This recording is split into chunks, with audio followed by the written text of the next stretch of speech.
Bismillahirrahmanirrahim. Assalamualaikum warahmatullahi wabarakatuh. Alhamdulillahirrabbilalamin. Wassalatu wassalamu ala asrofil anbiya wal mursalin sayyidina Muhammadin wa ala alihi wa sahbihi ajmain, amma ba'du. Baik teman-teman mahasiswa, mari kita buka perkuliahan pada siang hari ini dengan bacaan basmalah. Bismillahirrahmanirrahim. Baik teman-teman mahasiswa, untuk pertemuan pertama pengantar ilmu hukum, sebelumnya saya akan memperkenalkan diri saya terlebih dahulu. Nama saya Nurlaili Rahmawati. Saya alumni UIN Sunan Ampel Surabaya. Kemudian saya tinggal di Depok, dan pada semester ini saya mengampu mata kuliah pengantar ilmu hukum dan juga hukum acara PTUN. Untuk pertemuan pertama kita akan membahas tentang pengertian ilmu hukum dan unsur-unsur hukum. Jadi ini selain kita nanti akan membahas tentang kontrak perkuliahan,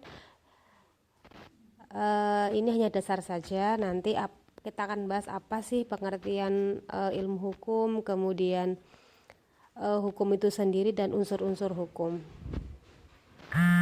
Jadi pengantar ilmu hukum ini merupakan suatu mata kuliah dasar yang mengantarkan atau menunjukkan jalan ke arah cabang-cabang ilmu hukum. Jadi sebelum nanti di semester-semester berikutnya teman-teman akan belajar tentang hukum pidana, hukum Islam, hukum perdata, dan lain sebagainya. Jadi kita wajib mengambil dulu mata kuliah pengantar ilmu hukum. Jadi nanti ini akan mengantar teman-teman untuk mengambil mata kuliah hukum yang lain. Hukum bisa disebut bidang studi apabila memenuhi 3 syarat sebagai berikut. Yang pertama adalah ontologi, yaitu harus mempunyai objek studi yang jelas. Jadi objek penelitian ilmu hukum itu apa? Yaitu tingkah laku manusia. Yang kedua adalah syaratnya adalah epistemologi, yaitu harus mempunyai pendekatan dan metodologi sendiri. Yang ketiga adalah aksiologi, yaitu harus menunjukkan nilai-nilai teoritis. Oke teman-teman, sejak kapan sih hukum itu ada?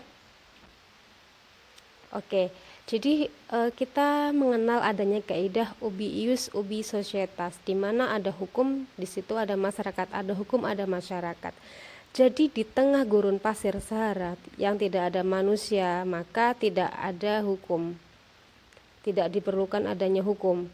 Masyarakat yang primitif itu hukumnya pun sederhana, begitupun sebaliknya. Oke, masyarakat yang primitif itu akan mempunyai hukum yang sederhana, berbeda dengan masyarakat yang kompleks. Akan mempunyai hukum yang lebih kompleks juga, karena ada berbagai macam suku, budaya, etnis, profesi, dan lain sebagainya. Jadi ada gium ini, ubi ius ubi societas, ini sangat mempengaruhi hukum. Pengertian ilmu hukum adalah pengetahuan mengenai masalah yang bersifat manusiawi, pengetahuan tentang yang benar dan tidak benar menurut harkat kemanusiaan. Jadi dalam ilmu hukum nanti pasti kita akan belajar tentang mana yang benar, mana yang salah, kemudian mempelajari tentang penyelidikan yang bersifat abstrak, umum, teoritis, dan mengungkapkan asas-asas. Ini adalah pengertian hukum menurut ahli hukum. Nanti teman-teman bisa baca sendiri. Yang pertama adalah Aristoteles, hukum hanya sebagai kumpulan peraturan yang tidak hanya mengikat masyarakat tetapi juga hakim. Jadi untuk pengertian yang lain teman-teman bisa baca sendiri ya. Dan kalau menurut saya hukum adalah seperangkat peraturan yang bersifat mengikat dan memaksa yang harus ditaati dan dipatuhi masyarakat, yang bertujuan untuk keamanan dan ketertiban umum.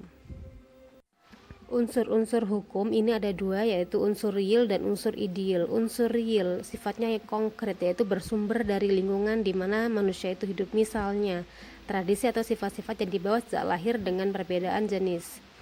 Yang kedua adalah unsur ideal atau sifatnya abstrak yang bersumber dari manusia itu sendiri berupa akal, pikiran, dan perasaan.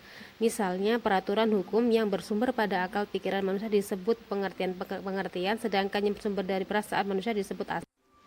Oke, demikianlah materi pada siang hari ini. Untuk tugasnya yang pertama, apa pengertian hukum menurut Anda? Yang kedua, menurut Anda apa sebabnya orang harus mentaati hukum? Yang ketiga, pada apa hukum itu mengaitkan wibawanya? Yang keempat, apa yang menjadi sumber hukum? Yang kelima, bagaimana hubungan hukum dengan undang-undang? Nanti silahkan diketik, dikirim di grup WhatsApp. Terima kasih. Baik, demikianlah untuk materi pada hari ini. Saya harapkan nanti teman-teman absen di e-kampus, kemudian tugasnya bisa dikirim di grup WhatsApp ya. Oke, saya akhiri. Wallahul muwaffiq ila aqwamit thoriq. Wassalamualaikum warahmatullahi wabarakatuh.